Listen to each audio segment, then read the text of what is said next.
بسم اللہ الرحمن الرحیم۔ اللہ کے نام سے شروع جو نہایت مہربان بہت رحم کرنے والا ہے۔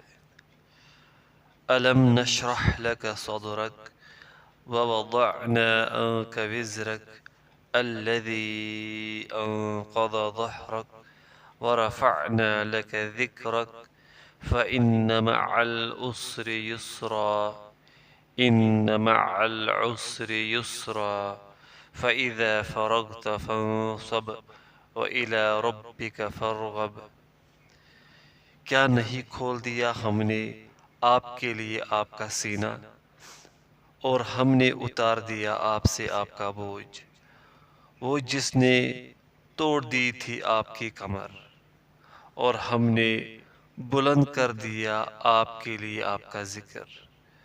پس یقیناً ہر تنگی کے ساتھ آسانی ہے، بلا شبہ ہر تنگی کے ساتھ آسانی ہے۔ پس جب آپ فارغ ہو جائے تو محنت کیجئے اور اپنے رب کی طرف پس رغبت کیجئے۔ تفسیر۔ اللہ تبارک و تعالی اپنے رسول صلی اللہ علیہ وسلم پر اپنے احسان کا ذکر کرتے ہوئے فرماتا ہے، الم نشرح لک صدرک، یعنی شرائع دین، اللہ تعالیٰ کی طرف دعوت دینے، مکارم اخلاق سے متصف ہونے، آخرت کو مد نظر رکھنے اور نیکیوں کی تسہیل کے لیے کیا ہم نے آپ کے سینے کو کشادہ نہیں کر دیا؟ بس آپ کا سینہ تنگ اور گٹھا ہوا نہیں تھا کہ آپ کسی بلائی پر عمل نہ کرتے، اور نہ ایسا تھا کہ آپ اس کو انبساط کی حالت میں بہت کم پاتے۔ وَوَضَعْنَا عَنْكَ وِزْرَكَ، یعنی ہم نے آپ سے آپ کے گناہ کا بوجھ اتار دیا۔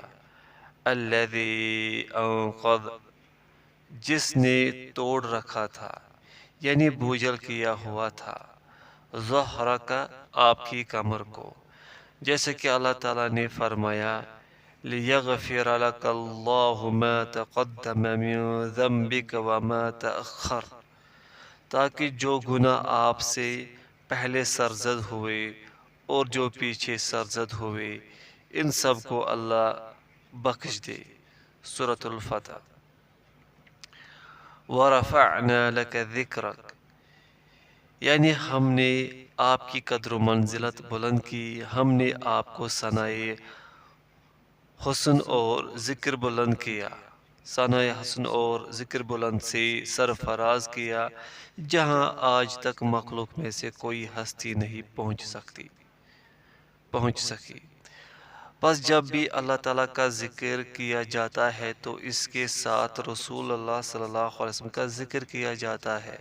مثلاً اسلام میں داخل ہوتے وقت اذان اور اقامت کے اندر، خطبوں اور دیگر امور میں جن کے ذریعے سے اللہ تعالیٰ نے اپنے رسول محمد مصطفیٰ صلی اللہ علیہ وسلم کا ذکر بلند کیا ہے، امت کے دلوں میں اللہ تعالیٰ کے بعد آپ کے لیے جو محبت، تعظیم اور اجلال ہے وہ کسی اور کے لیے نہیں۔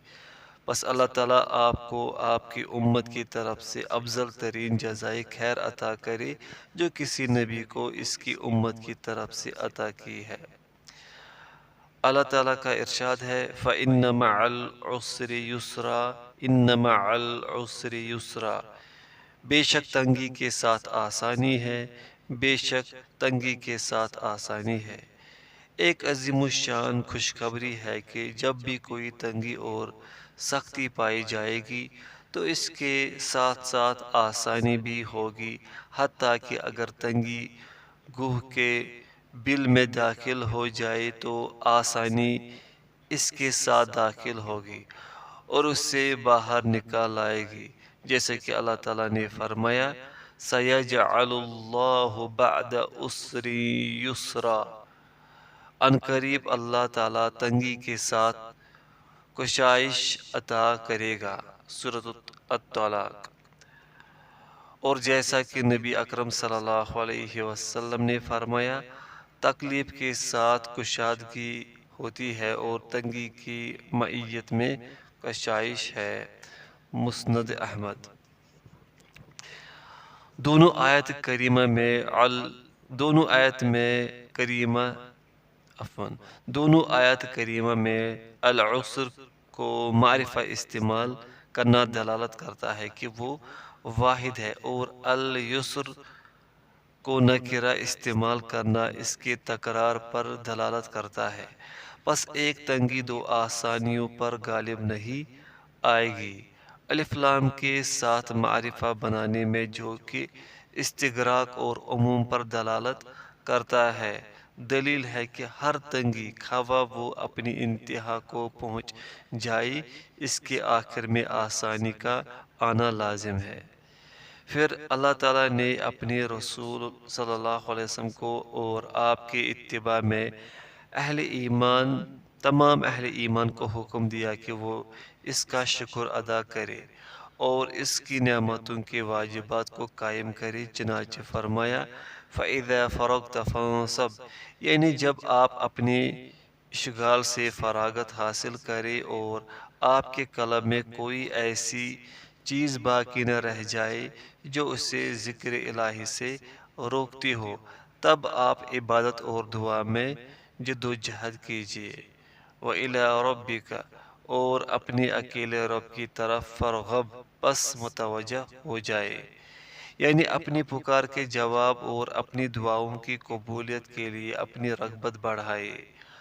آپ ان لوگوں میں سے نہ ہوں جو فارغ ہوتے ہیں تو کھیل تماشے میں مشغول ہو جاتے ہیں، اپنے رب اور اس کے ذکر سے منہ موڑ لیتے ہیں۔ ایسا نہ ہو کہ آپ خسارہ پانے والوں میں شامل ہو جائے۔ یہ بھی کہا جاتا ہے کہ اس آیت کریمہ کی معنی ہے کہ جب آپ نماز پڑھ کر اس سے فارغ ہو تو دعا میں محنت کیجیے اور اپنے مطالب کے سوال کرنے میں اپنے رب کی طرف رغبت کیجیے۔